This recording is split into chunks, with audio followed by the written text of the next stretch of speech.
Studio 31.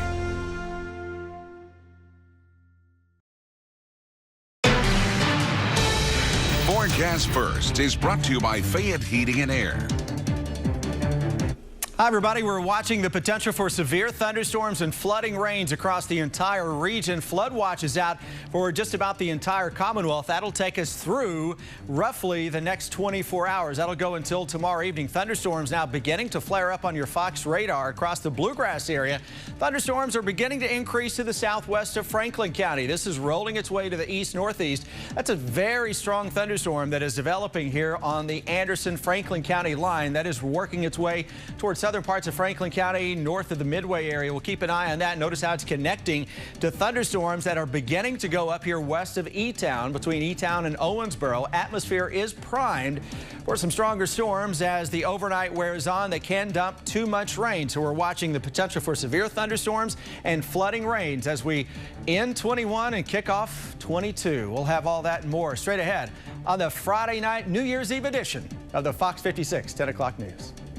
The festivities for New Year's Eve are currently underway. How people are safely ringing in the new year despite the COVID spike. A shooting that killed a Lexington teenager is the latest in a string of murders that has reached an all-time high in the city. And the Big Blue Nation has arrived in Orlando for the Verbo Citrus Bowl. How fans are gearing up to support the Cats in the upcoming bowl game. The Fox 56 10 o'clock news starts now. Good evening to you. 1 year ago today, New Year's Eve parties were mostly non-existent due to the pandemic.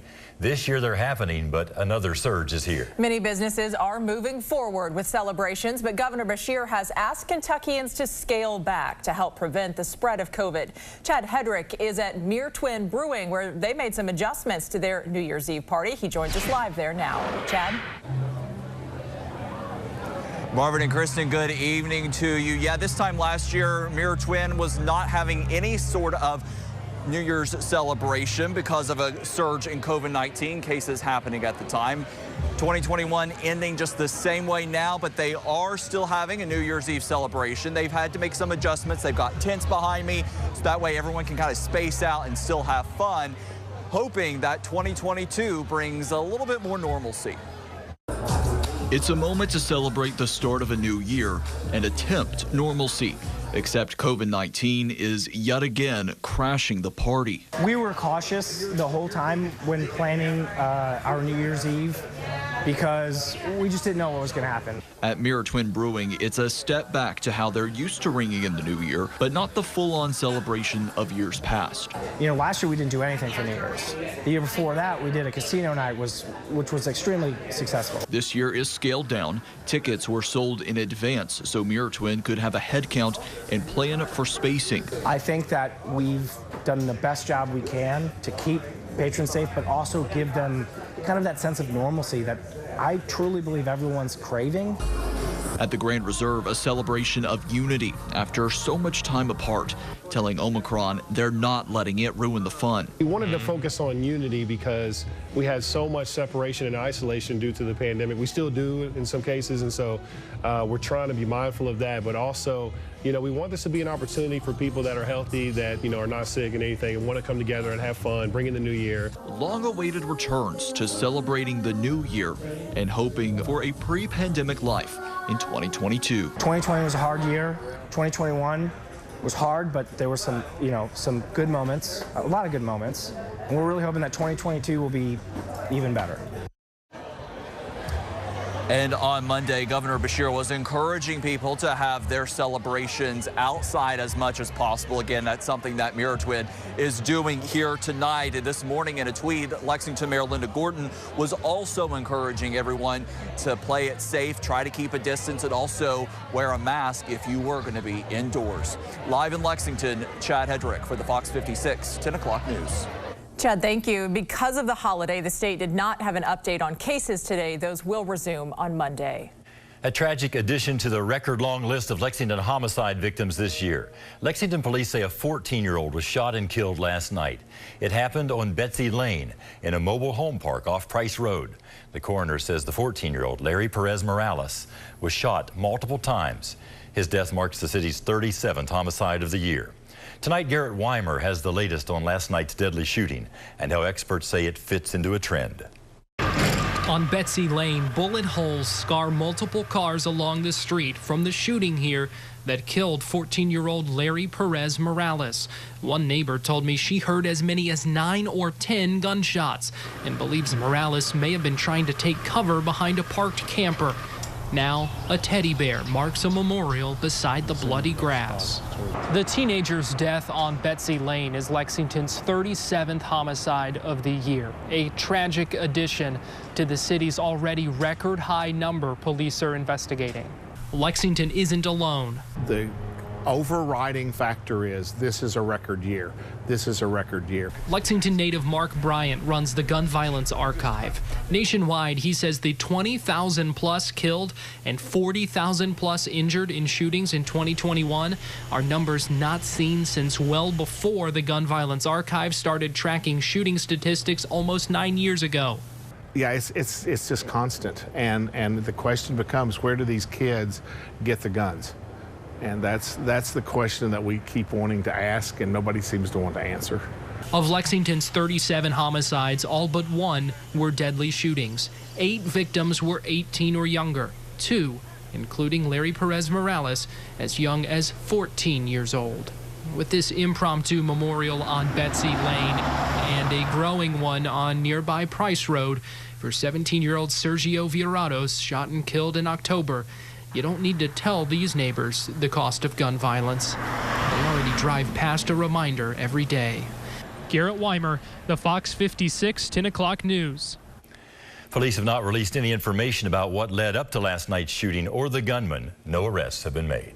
A Lexington man is recovering after being shot last night. Police found the victim just before 3 a.m. on Old Todd's Road. The man was taken to the hospital. He is expected to be okay. Police have not released any details on a possible shooter.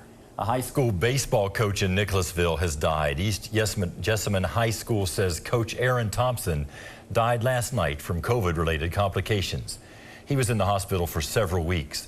The school held a vigil to show support to his family last week, and tonight they lit up their field in memory of the late coach. Several other schools turned on their lights as well. Governor Beshear says Omicron is spreading quickly throughout the Commonwealth, and for restaurants, rising cases bring more uncertainty. Chelsea Jones talked to business owners about their concerns. Restaurant owners are concerned about the Omicron variant. That it's ramping up and that some people may decide not to go out. And I would understand that, yeah. So we're just going to keep our fingers crossed that it gets, people are vaccinated. Debbie Long says her restaurant, Dudley's on Short, took a hard hit at the start of the pandemic. She's hoping current safety protocols in place will be enough to keep business operating. She encourages her staff to get vaccinated. Those who aren't must wear a mask. Once we get kind of to the beginning of the next year, I think we'll probably have to ask for them to be tested. Although some restaurants were able to recoup their financial losses from last year, owners say they are still facing challenges. We were sort of anxious about January, February, and March. Now we're not sure what business will be like. It's normally not the busiest month. Next door, Carlo Vacareza opened his restaurant, Frankendino's, 3 months ago. He thought the pandemic was winding down. All of a sudden, just out of nowhere, he became worse than ever. Besides telling his staff to get vaccinated and keeping customers 6 feet apart, Vacareza says there's not much else he can do. But if COVID cases keep rising, he anticipates a setback. If it continues and it gets worse and worse and worse, I think the government is going to have to do something. And if the shutdown again, the state 25, 50, or 75% capacity, of course, is going to affect us. In Lexington, Chelsea Jones for the Fox 56 10 o'clock news. A new name is in the rafters inside Rupp Arena. Today, the University of Kentucky retired former head coach Tubby Smith's jersey. Smith coached UK to the 1998 National Championship and several SEC titles. He was the head coach of the Wildcats for 10 years, from 1997 to 2007. The honor came as the Cats took on High Point, the team Smith now coaches and where he graduated from. Lee K will have more on the game later in sports. Meanwhile, the countdown is in the final hours. The football Cats will take on the Iowa Hawkeyes in the Citrus Bowl tomorrow. The Big Blue Nation greeted the Cats during a pep rally in Orlando earlier today. Brian Milam has predictions from fans. As we approach the midnight hour and a new year will be upon us, earlier tonight it was a lot louder.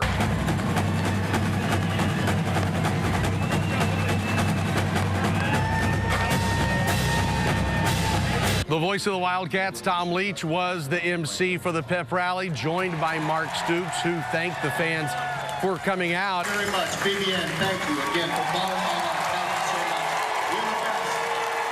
We've been long-time UKE football fans, and we really appreciate what they're doing for us. Now it's time for us to support them and give back to them for all they've done. We are UK! It is a house divided, but for most of the time we get along well. It's only divided now, because when he's in Kentucky, he cheers for Kentucky. And they even gave us their predictions.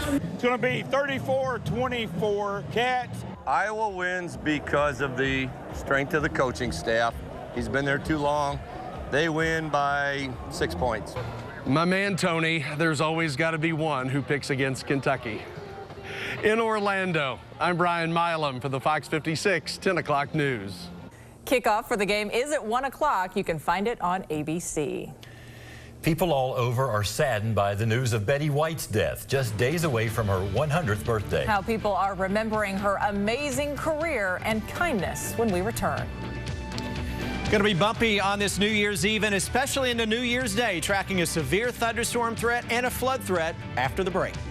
Tonight's First 10 Minutes at 10 has been brought to you commercial-free by UK Federal Credit Union.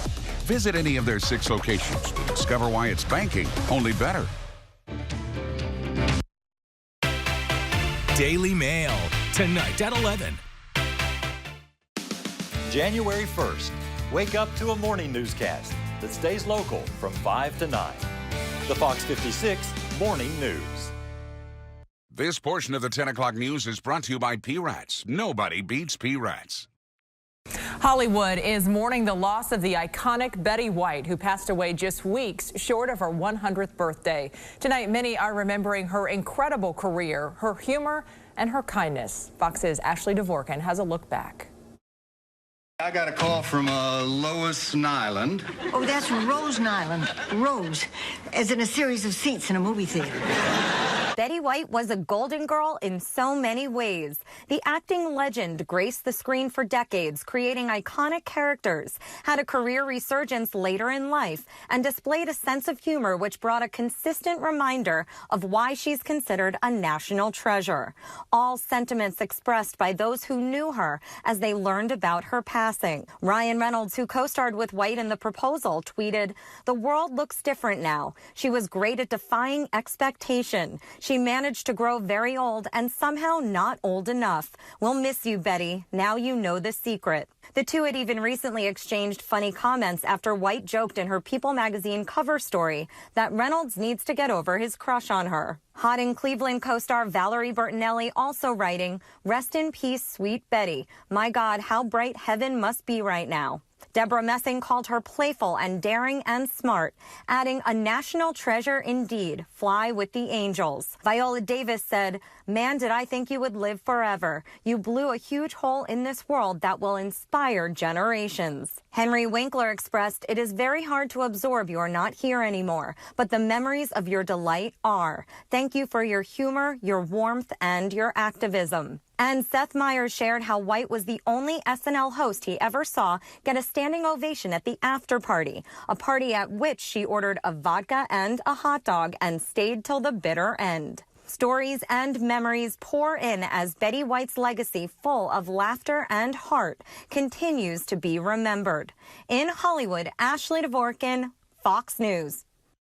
A lot of people are very sad. I've told you before, my wife's a big fan. Her phone started blowing up this afternoon with all her friends. I was one of the phone calls, making sure that you guys knew. It doesn't matter which decade you saw Betty White in. She always seemed to be in her prime. Even at 99, she just seemed so full of life and that she had found that fountain of youth. You thought she'd live forever. So surreal that she's not with us anymore. Chris? It is a weather-worn day as we track the possibility of overnight strong and severe thunderstorms and then rounds of storms that can be strong or severe on New Year's Day. And they're going to bring a flood threat to the region as well. Over the next 24 hours, folks, we got a lot of rain on the way and a lot of storm action. Getting in on some rain right now into downtown Lexington with a current temperature. Here you are on New Year's Eve, and we are 60 to 65 degrees across most of central and eastern Kentucky. And if you've been outside at any point over the past couple of hours, it almost feels humid. For December 31st, it is humid. Flood watch is out for the entire region. That warm air, that humidity is a bad combination for this time of year when you throw in a big system that is working our way. So the flood watch goes through tomorrow night. No active warnings anywhere across Kentucky as of now, but radar over the past 2 hours blowing up with the first cluster of some thunderstorms. Those storms around Frankfort are beginning to grow. They're on the strong side. That is a healthy cell now between Versailles and Frankfort. That is gearing up toward the Midway area, heading toward Georgetown. We'll watch that storm as it is going to put down a tremendous amount of rain, a lot of lightning with that, and we'll see if it can get a little spin with it. It's had a little spin from time to time, nothing that is down to where we are overly concerned, but we'll keep an eye on it. Back to the southwest of the Louisville Metro toward Town, Shepherdsville, Bullitt County, back into Meade County, the Brandenburg area. Those thunderstorms are rolling right on top of central and eastern Kentucky. So the threat for the remainder of this evening, at least for the severe threat, is a marginal threat across central and eastern Kentucky. A little better chance of that back near Bowling Green. New Year's Day, different story. Southern Kentucky starting tomorrow morning, late tonight, tomorrow morning. There is an increased chance for not only severe thunderstorms, but a few tornadoes. There's some spin that will show up late tonight, early tomorrow morning across the southern half of the state that can spit out a couple of tornadoes. We'll see how far north that can get. But I'm very concerned about the flood threat. Over the next 24 hours, this is what one of the models is spitting out, 2 to 4 inches of rain. Now, computer models and rainfall totals don't go hand in hand, and especially when they're talking about thunderstorms. Thunderstorms can put down a quick 2 or 3 inches of rain in an hour or so. So this is a general rainfall forecast that goes through your New Year's Day. And then by the time we get into January 2nd, your Sunday afternoon, we're talking about the possibility of a little bit of some light snow. And it may be more centered across the southern and southeastern part of the state. So your 7-day forecast starts things out with the 60s tomorrow. We drop it quickly. We may be in the 40s on Sunday morning, but by Sunday afternoon, the 30s are taking over with some flakes around. A little break in the action by the time you get into Tuesday, Wednesday. By Thursday, it is another system that can bring rain to snow and Arctic cold temperatures behind it. But guys, through tonight and tomorrow, we've got to keep a very close eye out for not only the severe threat, but the possibility of flooding as well. Stay weather aware. Chris, thank you. On a much lighter note, next in the spotlight, this is a forecast no one saw coming. We'll take you to Texas, where some folks found fish mixed in with their rain.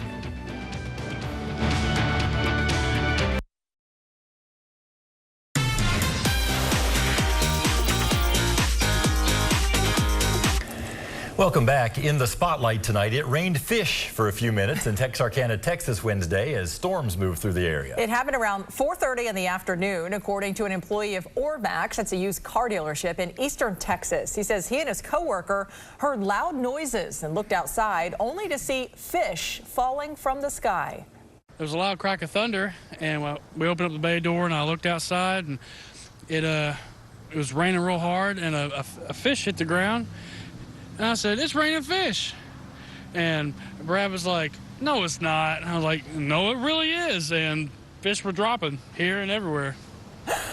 So small fish could be seen sprinkled throughout the parking lot of the dealership. Some were 4 to 5 inches long and appeared to be young white bass. Raining fish is believed to be the result of a rare meteorological phenomenon in which a waterspout moving over water sucks up those small creatures, such as fish and frogs, carries them along until they lose steam and then drop their stunned passengers wherever it may be. That'd be very weird. Chris Bailey has never predicted that around here. No raining fish. He said cats and dogs. 2021 is almost over. It's been a wild year, maybe. Well, it's a sneak peek of the real-life winter wonderland, the Utah Ice Castles in Midway. Visiting the magical ice castles is a yearly tradition that many Utahns hold close to their hearts. Lead artist and founder Brent Christensen gave a tour of how the solid ice structures are created by hand to make the classic archways and ice slides that many kids and adults love to play in. These things are built layer by layer, and what we're going to do right now is add another layer to this. And the way it works is we use icicles, so these frail little icicles that I'm holding right here eventually become big, strong. The ice castle is expected to open in late January and remain open until March. I'm not a big fan of the cold, so I'll just watch it through the TV and marvel at how pretty it is. There you go. Super cool. No pun intended. Well, this weekend is a big one for us at Fox 56. It was 27 years ago that WDKY first launched in Lexington, and guess who was here even way back then? I was a teenager. The General Assembly will also appoint committee members. Lawmakers will have 10 days to get this done. Well, the new year means new problems for Kentucky's share of the federal budget. The Republican Congress. The bulk rate for mass mailers jumps from 19.8 cents per letter to 22.6 cents. Yes, I was still in high school, Marvin. I was in high school. He was the first anchor, right, I wasn't a baby, for Fox 56 alongside Melanie Glasscock. And for all this time, we have operated as a news share partner with WKYT. That's a good memory there. Now, after nearly 3 decades and an ownership change, Fox 56 will have a new home at our studios on Euclid Avenue. New team, new graphics, new set, exciting changes that you'll see beginning tomorrow at 10 p.m. You too have found the fountain of youth. I think you and Betty White I don't know. share that secret. We'll talk a little more about our relationship with KYT a little bit later. All right. People in Carlisle are keeping an eye on the weather. They're still working to rebuild from disastrous flooding earlier this year. Coming up, what concerns people have there.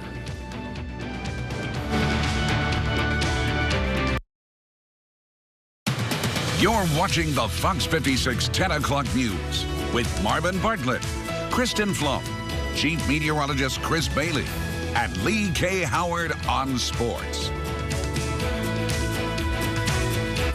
Nicholas County emergency management teams are keeping a close eye on the potential for flooding this weekend, especially in Carlisle, where the city is still recovering from a devastating flood back in July. Grayson Passmore tells us how some business owners are doing months later and why they're always cautious ahead of any heavy rain now. That one just makes me look at that. Hundreds of thousands of dollars worth of inventory just destroyed. This was the basement. I don't know if you can see that. They set up a place out of town and dumped all of this, piles of it. Garrett's Furniture sits in the heart of downtown Carlisle. On July 30th, Gladys Shrout had to make a heartbreaking call to her boss. And all of his basements were flooded. They were all full of furniture. Business owners were starting to make a comeback after their losses from COVID, then the unimaginable. I was standing there and it was like a big wave came up in the air and came down. And as it came down, it rushed across our main highway. And I could see flooding into the home that was across the street from me. Shrout lives a mile from the furniture store, right next to the creek that eventually flooded her workplace and her neighbors' houses. It was not a creek anymore. It was a river. It was a river that was forceful, and it destroyed many things. It may have been 5 months from what is now going down as one of the worst floods in the city's history. They are recovering, but it has been very slow. Those that live in Carlisle say they'll always be concerned with any potential heavy rain or flooding, but they don't think they will ever go through what they did this summer. In Carlisle, Grayson Passmore, Fox 56 10 o'clock news. Shrout says the city helped lower the creek level behind the store, making them feel a little better. Many people we spoke to today said the biggest issue is that the town still doesn't have a grocery store.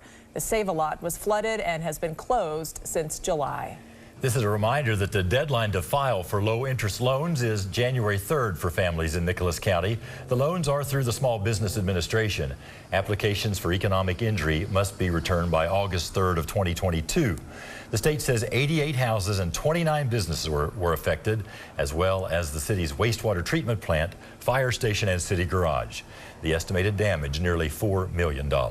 The Kentucky General Assembly gavels into session on Tuesday. It'll be a busy and historic session for Kentucky lawmakers. It comes as the COVID-19 pandemic shows no signs of stopping, and the state continues to deal with the aftermath of deadly tornadoes. Legislators will have to approve a new legislative and congressional districts. They'll also have to pass a 2-year state budget. Other issues that could come up include calls for more abortion restrictions and raises for teachers, state police, and other public employees. Police are investigating another threat made against a Kentucky school. Deputies say a threat was made to one of the schools in the Knox County public school system. School officials and deputies say they are aware of the threat. They're asking the public to stop sharing the image causing the community to panic. The incident is still being investigated by the police. Deputies ask if you know anything about the threat to give them a call. This weekend, artists and music fans are coming together to support tornado survivors. The Borough in the Distillery District is hosting 2 nights of song. Sunday night, John Prine's music will be spotlighted. He has family in Western Kentucky. And as Shelby Lofton tells us, the people behind this concert have connections to the cause as well. Exactly 3 weeks ago, Western Kentucky was rocked by tornadoes. It was just very gut-wrenching. Austin Shuck is the director of a nonprofit dedicated to helping out fellow Kentuckians. He knew he needed to step up for the western part of the state. People don't understand until you've been in that situation. We heard that West Liberty was gone. When we got here, we realized that was not an understatement. It'll take your soul, essentially. Nearly 10 years ago, he had the same view many of the recent tornado survivors do. It's the most horrible thing that you'll ever experience, not having anything. He knows firsthand how long it takes to rebuild. Shuck says he hopes partnering with the Borough for a series of concerts keeps the progress going. It's going to be the best show the Borough's ever had. It's going to be kind of an acoustic setting. Artists from the Commonwealth and elsewhere. Nicholas Jamerson's helping, Cole Chaney's helping, Leah Blevins are lending their voices and celebrity for those that have been stripped of everything. We've been there, and we want to be there for people. All proceeds go to the Muhlenberg County Tornado Relief Fund. In Lexington, Shelby Lofton, Fox 56 10 o'clock news. Going into the new year, thousands of flights have already been canceled due to COVID and weather concerns. And coronavirus has put an end to some New Year's Eve's countdowns before they even started. That's ahead in News Notes. And later, some simple tips to start the year on firm financial footing.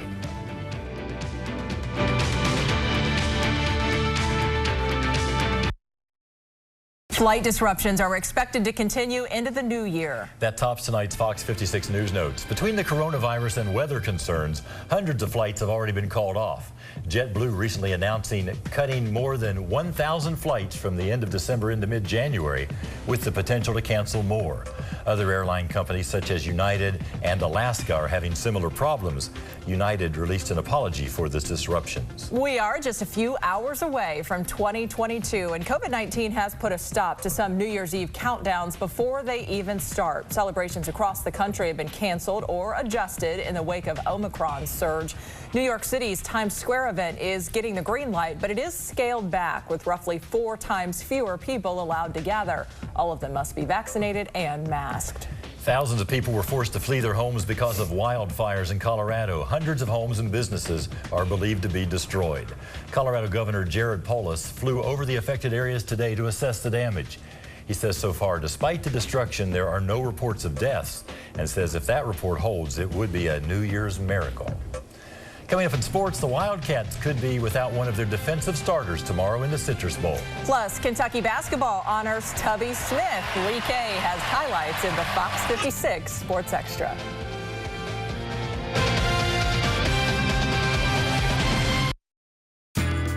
Big Bang, weeknights at 7:30.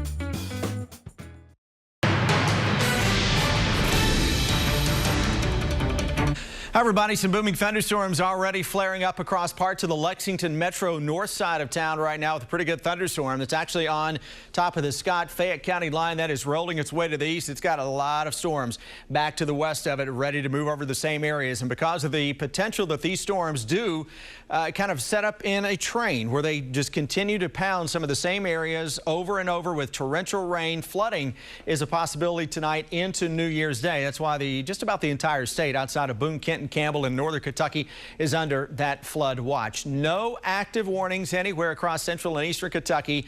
That is likely to change later tonight and into tomorrow, and it may stay very, very active. Skycam, we're looking on the northern sky right now from the station here, and we're trying to find a little thunder or a little bit of lightning that has been showing up on this cam. Again, this is near the Scott and Fayette County line. It's a small thunderstorm, but it is zipping its way through there very quickly, likely producing some gusty winds and maybe a little pea-sized hail. This thunderstorm is actually now developing into a bit of a line that goes from Pflum County through Carlisle and then right on top of Bourbon County, north side of Lexington. And this is where this storm has actually had just a little bit of rotation with it, but it's been up in the clouds. It's not right at the base of the clouds. It's been a little up in the cloud cover, but nonetheless, we'll keep a very close eye on that. That is across the Masterson Station area, Kentucky Horse Park, and that gets into right on top of the Georgetown area. So some thunder and lightning with that, heavy rain. And notice how that is extending back to the west, meeting up with some thunderstorms coming out of Meade County into Hardin County, Bullitt County, southern Jefferson County,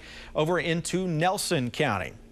And this would be just the first round of what may be 5 or 6 waves of some pretty good storms that continue to make their way from southwest to northeast. Additional development to the north of Nashville. Storm Prediction Center is watching this area this evening. It's a marginal risk, but they just put out a mesoscale short-term discussion. They're essentially saying parts of southern Kentucky, the southern half of the region down into Tennessee, we may have a severe thunderstorm or tornado watch issued here over the next couple of hours. So middle of the night, wee hours tomorrow morning, that is our first chance for true severe thunderstorms across the southern half of the state. And then again tomorrow afternoon into tomorrow evening. And we may end this holiday weekend with the opportunity for a little snow on Sunday. But keep a very close eye on the weather tonight through New Year's Day. Time now for the Fox 56 Sports Extra. Tomorrow afternoon, Kentucky will play for a program best 4th straight bowl win when the Wildcats face Iowa in the Citrus Bowl. Brian Milam continues our coverage from Orlando. Here we are just hours away from kickoff in the Verbo Citrus Bowl, Kentucky and Iowa. On Friday, Mark Stoops gave us the word about Josh Paschal. It was something we sort of expected, but the coach said himself, does not look like Paschal will play against the Hawkeyes. He re-aggravated an injury and made it worse, actually, in the Louisville game. And then he had some other health issues that he couldn't travel with us. He just got down here a couple days ago, and to be honest with you, I think it's highly questionable for him to play. Kentucky and Iowa, they both have won 3 bowl games in a row, but neither school has ever won a 4th straight bowl game. We talked to the Cats earlier this week, and they want to go out a winner. It will mean a lot, especially with this team, and just this might be in my last game. It's just going to be very emotional. You know, you're never going to get this team back again. Man, it's going to be meaning everything to me. It's going to be my 4th ring, so I'm really trying to get that and just leave here on my legacy and just show everybody, you know, what I came here to do. I mentioned the bowl streak, which is on the line. Neither school has ever won 4 bowl games in a row, but both Kentucky and Iowa have the nation's longest non-conference winning streak at 16 games. They share that. Well, something's got to give on Saturday. In Orlando, I'm Brian Milam for the Fox 56 Sports Extra. All right, thank you, Brian. Kentucky basketball fans arriving very early for today's noon tip-off against High Point. You could argue that the pregame was more important than the game itself. Former UK head coach Tubby Smith honored prior to tip with his name going up into the rafters of Rupp Arena. Tubby, of course, 3 times Coach of the Year, national champion in '98. As for the game, well, it was all Wildcats. Ty Washington lets it fly from High Street. 15 points, 9 assists for the freshman. Kentucky finished the first half on a 17-3 run. Speaking of running, though, look at the big fella. Oscar Sheboy run the floor for the finish. The Big O finished with 15 and 8 today. But Kellen Grady was bidding farewell to 2021 with a bang. First from the left wing, and then Grady off the bounce. He could not miss. Next trip down the floor. How about another one? Grady was 7 of 10 from deep for 23 points, and on a day when Kentucky honored Tubby Smith, the Cats run away with a 92-48 win. Alex Walker has more from Rupp. Next to the legendary names of Rupp, Hall, and Pitino, Tubby Smith, now the 4th head coach to have his name in the rafters of Rupp Arena. With friends, family, and former players by his side, Tubby receiving a well-deserved standing ovation.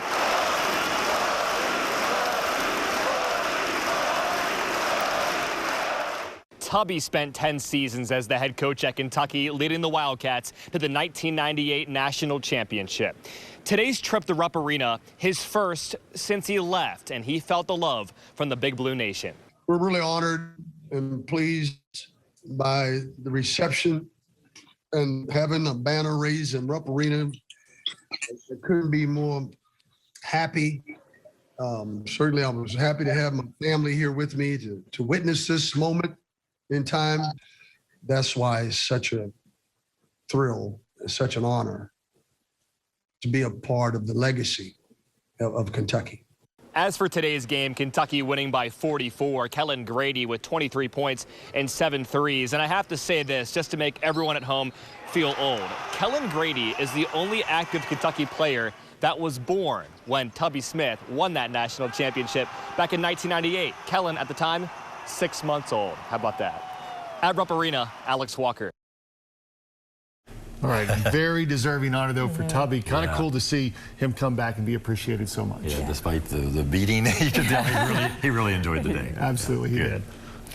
Stay with us for 5 things to know before you go to bed. Including a sign of hope in the rubble, what a police officer found to lift his spirits after a devastating fire.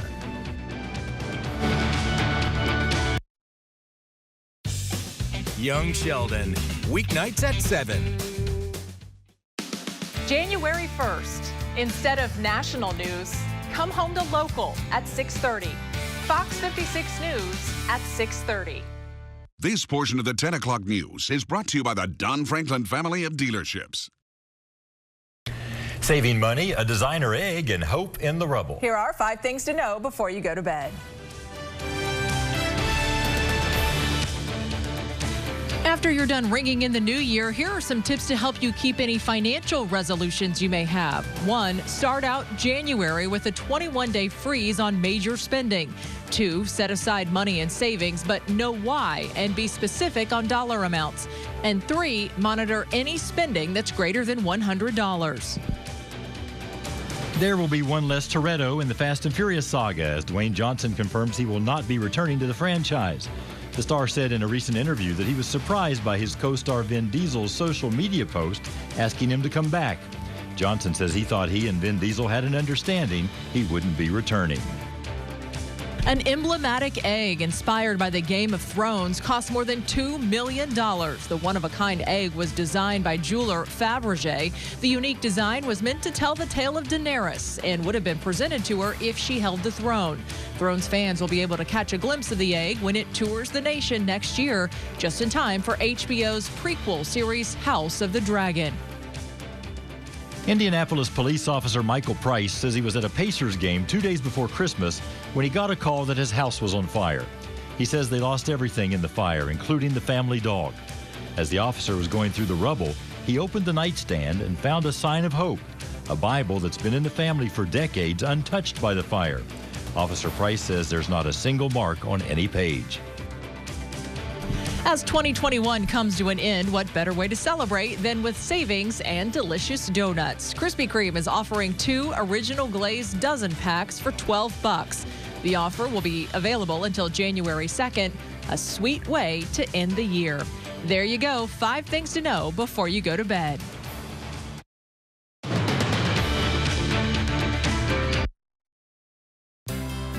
Rachel Ray, weekdays at 9. If you have a news tip, call our hotline at 859-299-8630. Well, the gang's all together one last time, and they're going to celebrate here just a little bit. Yeah. You ready for? You ready? Okay. Go ahead, right. Take it away. Ready? Well, here we go. You tell us about the weather. It is almost midnight. We may or may not see it.